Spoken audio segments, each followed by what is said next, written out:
I can eat for a second time in your house because it is the occasion of your daughter's marriage. Like that, everything, not only eating, drinking, sleeping, working and sex. All these things are given to himself, to oneself. Whether to behave or misbehave, it lies in our hands, not in the hands of nature. We should carefully understand this critical point in evolution. The future steps of evolution, there are no fall and no penalty, no misbehavior. The plant never misbehaved. The animal never misbehaved. But the moment we came into the human kingdom, we have in our hand the power to behave or misbehave. So we can misbehave. Understand that you can also behave properly. Don't insult yourself by misbehaving.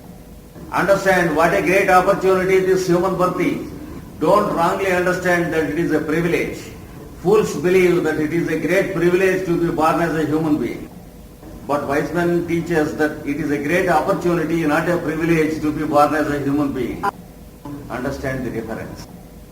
Know how lucky you are to be born as a human being, how you have the capacity to understand everything, how you can create your own future, how you can behave well, because you are given the capacity to know what is behavior and what is misbehavior. So this is the second point which we have to take note of carefully. With this capacity, we have created things which we ought not have created. We have created money, and now we have to purchase with money all the things which are free to the animals and plants. So let us not feel insulted for our creation of money, but let us make a better use of it. When we purchase something, let us know that we help the person who produces the commodity. Let us know the real beauty of economics we have produced. Understand that we can produce peace and we can produce war. We can kill more than the animal. If the animal at all kills, it kills only on the individual level. But if the human being kills, he kills on a mass scale. And any animal which is beautiful in nature is hunted and killed by the human animal. We know how we hunt with the gun, but if we try to understand the venomous serpents and the scorpions, they harm us only when we go in their way. The scorpion gives its sting only when we step upon it. It is self-defense. But opposite is the case with the human being. If we suspect the existence of a scorpion or a serpent, we all gather there and make a research, find the fellow out and then kill it. Then ask yourself who is more venomous and who is more cruel. Is the scorpion or the human being? We should not be ashamed of questioning ourselves. So try to understand how man can destroy and how man can produce suicide on a mass scale in the name of war. See, at a stroke, how many thousands can be killed in the name of war? Can any animal do it to its own kind? To its own species, it can never do. But man can do it to his own species. These things are to be considered before we can solve the enigma of our own nature. Finally, there is one more thing which is more dangerous. That is what is called the psychic negativism. Do you know what psychic negativism is? We create our own danger by fearing something and thinking of that more than any other thing. That is our psychic negativism. When we are unhealthy, we try to think of our health, and the result is we grow more sick. Instead of thinking about our health, we begin to think of our disease. Therefore, we grow more sick. Then we begin to speak of our disease only with every friend. we grow more sick. And the friend also grows sick as long as he is in our presence. See how the negative psychism works. Call a man who is working in the market, who is adding thousands and thousands of profit in the business. Ask him, do you believe God? He says, of course. Then you find he has not much confidence in what he says. But examine the lines in his hand for 2 minutes. Look into his eyes. Tell him he is going to die within 3 years. What happens? He begins to think of only the life within 3 years. Only once you have told him this sentence. Only 2 minutes you looked into his hand. But previously many thousands and thousands of times he has attended the Sunday classes in the church. And thousands of times he received a promise that there was God and that God saves him. But his belief is only a formality. But when once you spend 3 minutes for him, his belief in his death after 3 years is not a formality. Because it takes deeper and deeper root in his heart. All the transactions of his business will take a different direction. Because he has to complete round up everything within 3 years. This is the wonderful psychic negativism in the human animal. Yeah. It eats in the heart like the worm in the bud. Why it eats so? When we go to the astrologer, if he predicts many good things, when we are in difficulties, when we know our difficulties cannot be solved, because we are in great debts, because we are going to the horse races, taking loans from others, thinking we gain in the race and then repay it.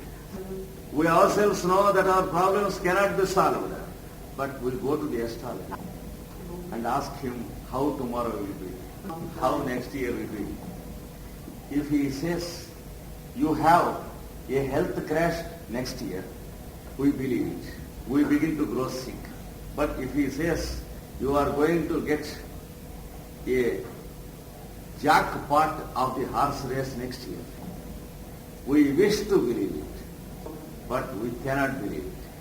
But when he predicts the health crash after 3 years, we do not at all wish to believe it. But we can't but believe it. See how this psychic negativism works in us. It is a great whirlpool in a river. It directly leads us into the center of the whirlpool.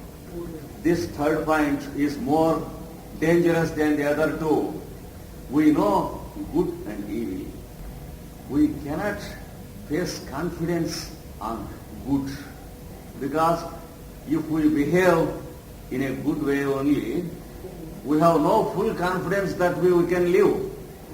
If you advise me that I should speak the truth, if the scriptures advise us that we have to speak the truth, and if they promise that there is no fear anywhere to us in this world, do we have confidence? If we have confidence, why don't we speak truth only?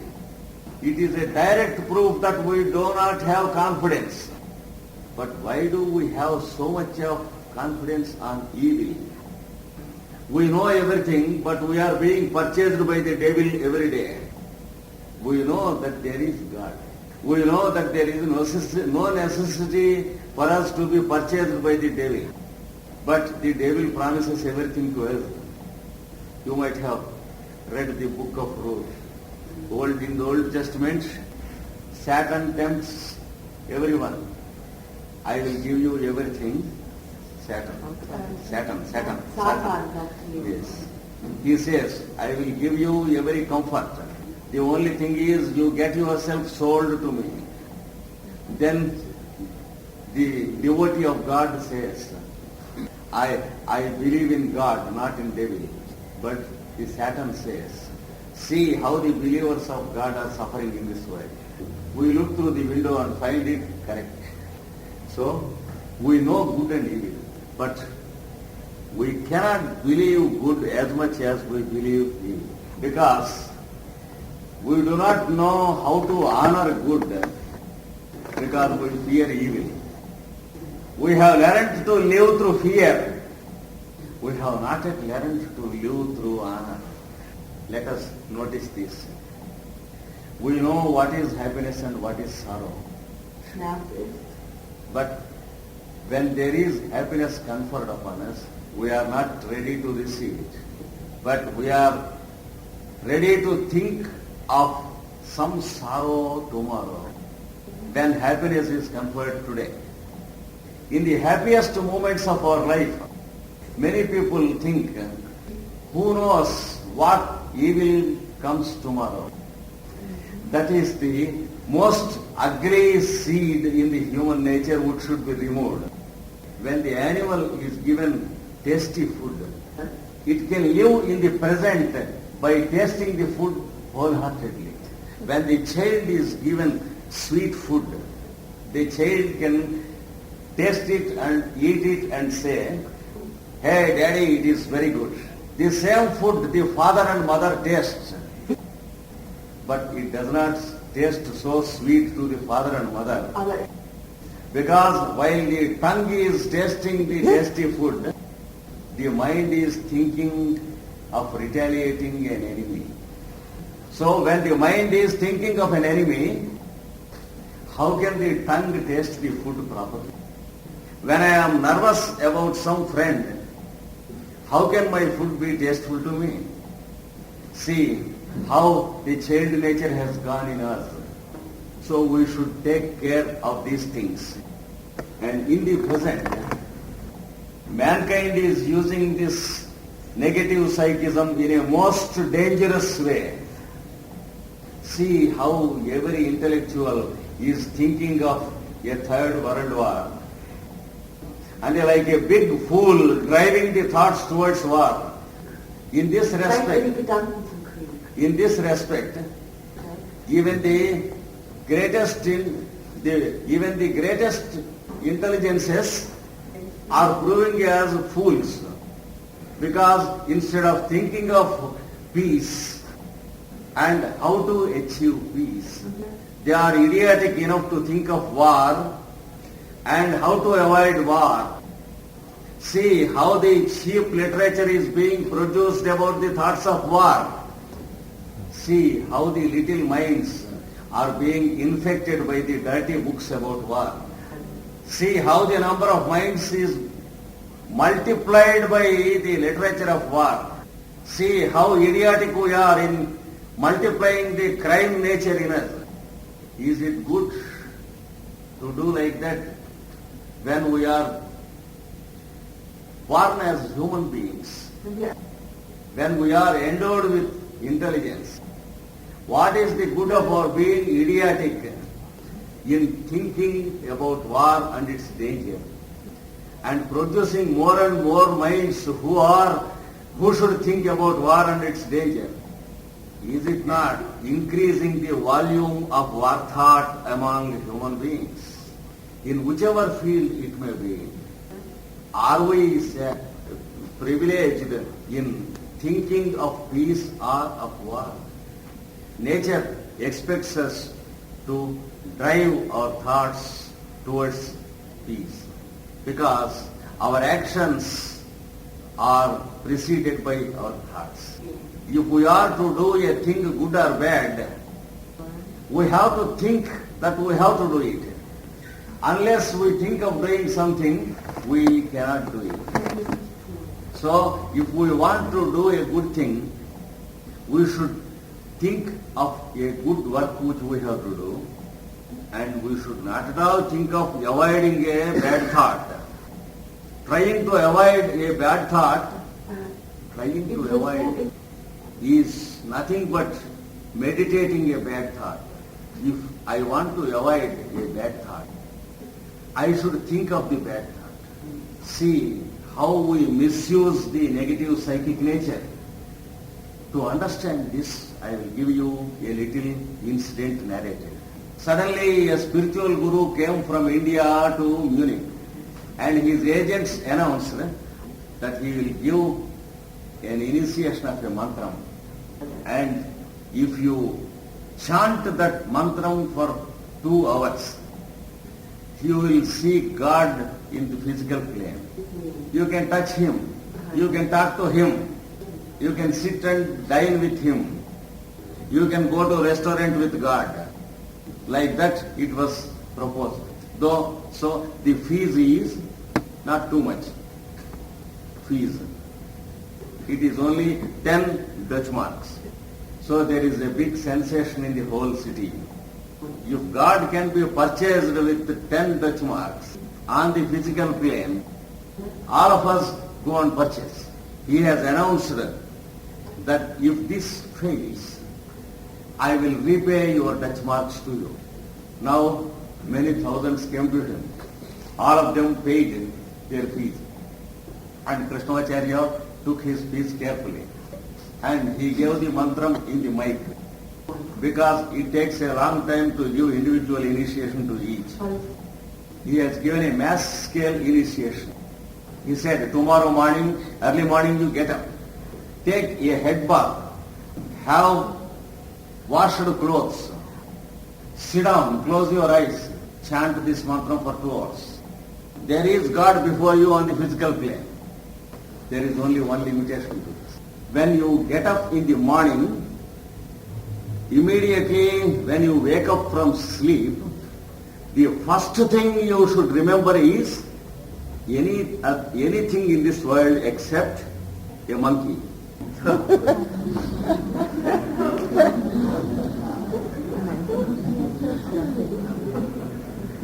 So, if you think of a monkey as the first thing after you wake up in the morning, this initiation goes a waste.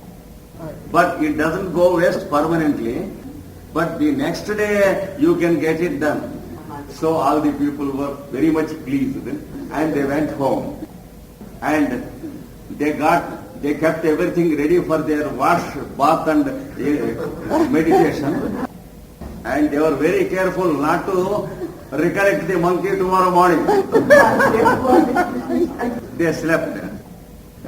In the morning, they remembered that they should not recollect a monkey. Then they thought, what a fool I am. Every one of them thought. But each one thought that he failed and his colleagues succeeded. So all of them went to Krishnamacharya once again. They said, we are sinners. We have committed a great sin. We recollected the monkey in the morning. He said, no great danger, no problem. Don't worry. Tomorrow you try. The next day they got up and they remembered that they should not at all recollect the monkey. So day after day they are trying it. And the Guru said, I will stay here itself in Munich until you see God physically. You make some arrangements for me, purchase a house for me and give daily food. I will be here until the mantram is fruitful. So the citizens of Munich are so very good that they have purchased a house for him and they have arranged everything for him. And they were trying, the disciples are trying to see God physically until November 2nd, 1981. It is the case with the mind.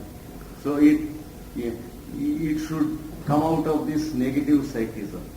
With this negative psychism, the international rulers are producing their thoughts of war. Because they want to say that there is no war. See the dangerous and criminal nature that is underlying. The journalists make a big sensation about the war because they live upon your psychological weaknesses and making you crazy and make you purchase the newspapers more and more. The people who write cheap literature of books, they produce nasty and dirty books about war.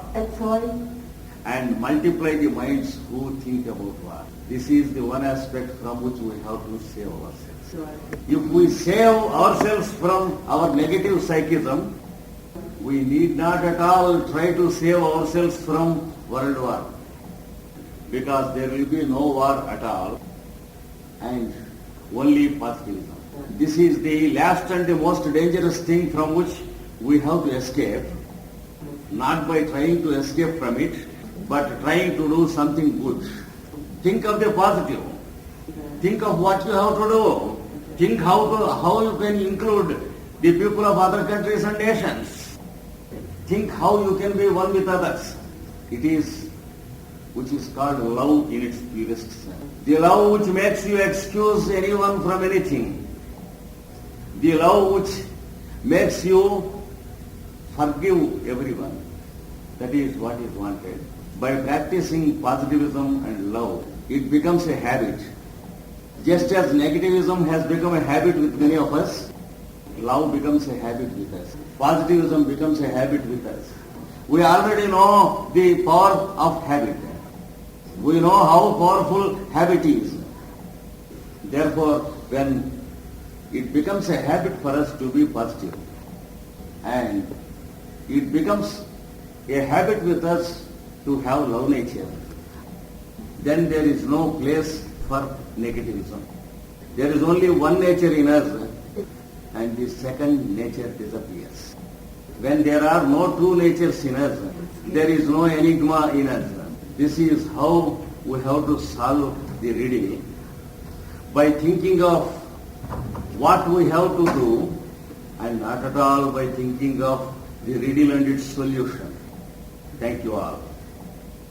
Human kingdom. Physically speaking, it is from the time of the physical human body that the human kingdom begins. But scientifically speaking, it is a little bit later. Because from the moment we begin to exist to ourselves, and from the moment we know our existence, and from the moment we begin to understand the good and evil, the human kingdom starts.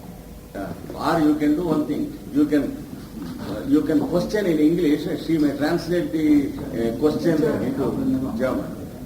That's better. Is it sure that I have understood your question correctly? If I could understand properly, yes. If I could understand properly, yes. You want to know from me from what date man has come on this earth. No, I don't believe in Darwinism, excuse me. No. No, according to what I know,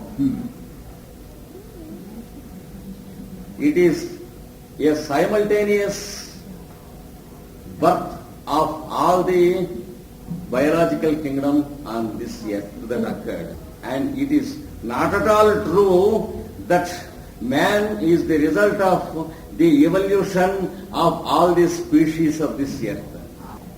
From the mineral kingdom to the perfect man of the human kingdom, all the stages exist as the various railway stations or the various airports.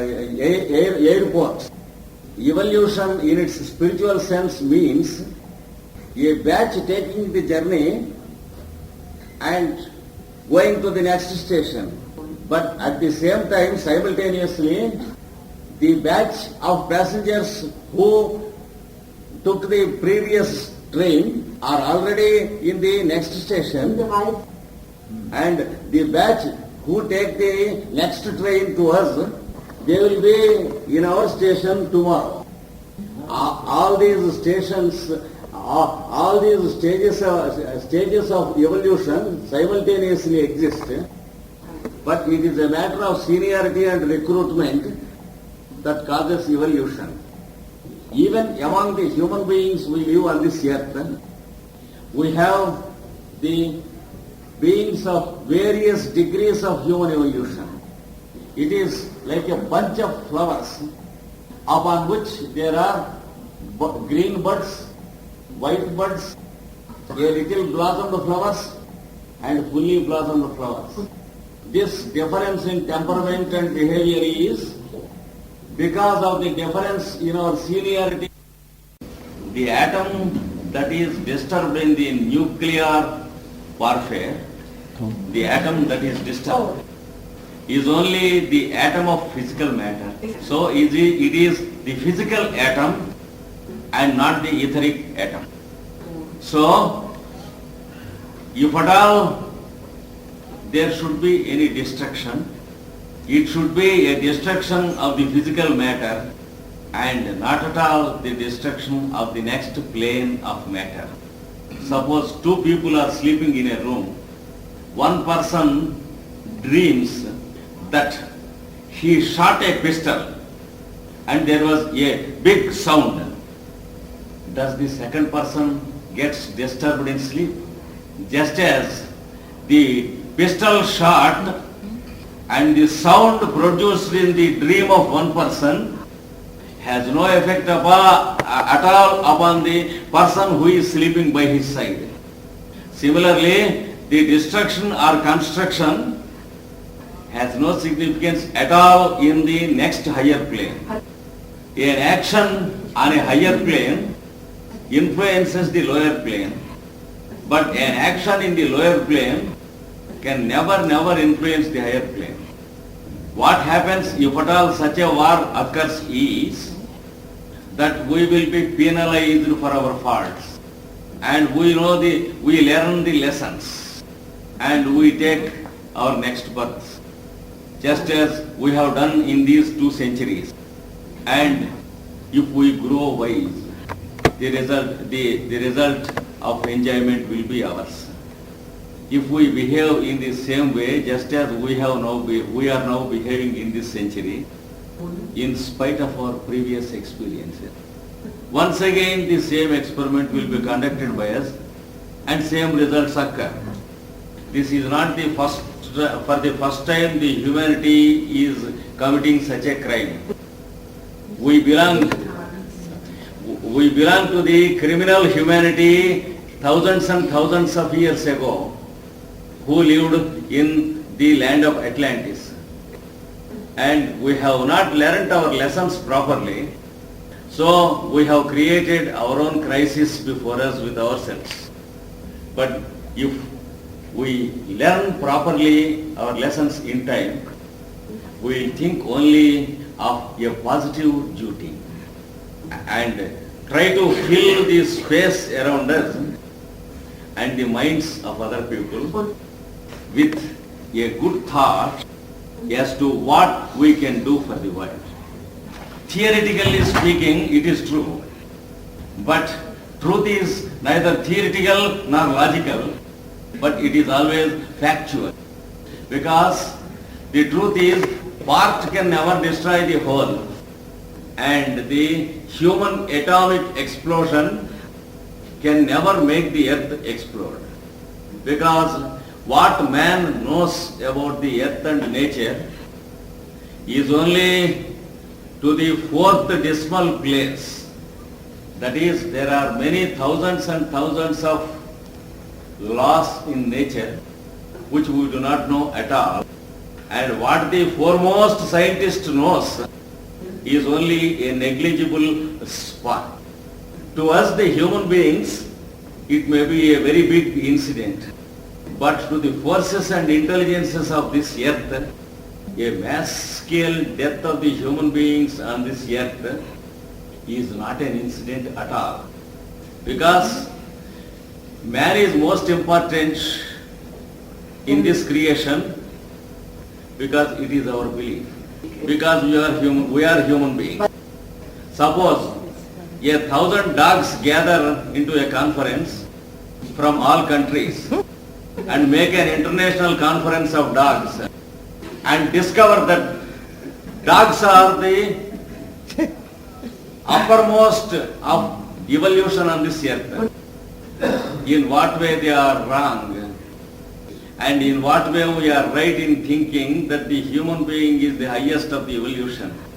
Excuse me, it may be a little bit rough if I say so, But if at all there is an answer you can give me, I will be your first disciple. But the fact is, man is no incident at all on this earth, and it is not only the human kingdom that is counted on this earth. He is one among the thousands and thousands of living beings on this earth. Nature is concerned with everyone, not the human fellow. So it has its own methods. And the explosion of earth by the human being is not possible at all when we consider the properties of matter and the properties of the planetary and solar systems. So, previously also, from my childhood till today, not less than 1,000 scientists and astrologers predicted that there was a big world crisis. Every time they predicted, every time it was a miscarriage. Let it be a scientist or an astrologer. We should not exceed our limits in making statements. So the same thing will happen tomorrow also. Nature knows how to protect its own kids, even at the cost of the life of the criminal, the human being. If the human being ceases to be a criminal, nature crowns him as the head of the civilization or evolution of this earth. So let us remember the powers of nature, which are more powerful than the powers of the human brain, because the human brain is made up of the matter of this earth, and this earth is never made by the human brain. In the Deva kingdom there is no good and evil, because the Deva kingdom has no motives. Motives are there only in the human kingdom. It is neither in the lower kingdoms nor in the higher kingdoms. Even the animals and plants have no motives. Therefore, there is no good and evil to animals and plants also. Similarly, in the Deva kingdom, there is neither good nor evil, but there is only the properties of matter that are to be conducted carefully and intelligently by the Devas. It is only discharging their duty that the Deva kingdom does, but they have no other interest. Therefore, there is no place at all for a good or an evil. Tomorrow, keep up my promise, and I explain detailed about Ayurveda, because in the first day I said that I would be speaking about Ayurveda before I leave. So tomorrow I will speak about Ayurveda and spiritual healing, and then take leave of you for India.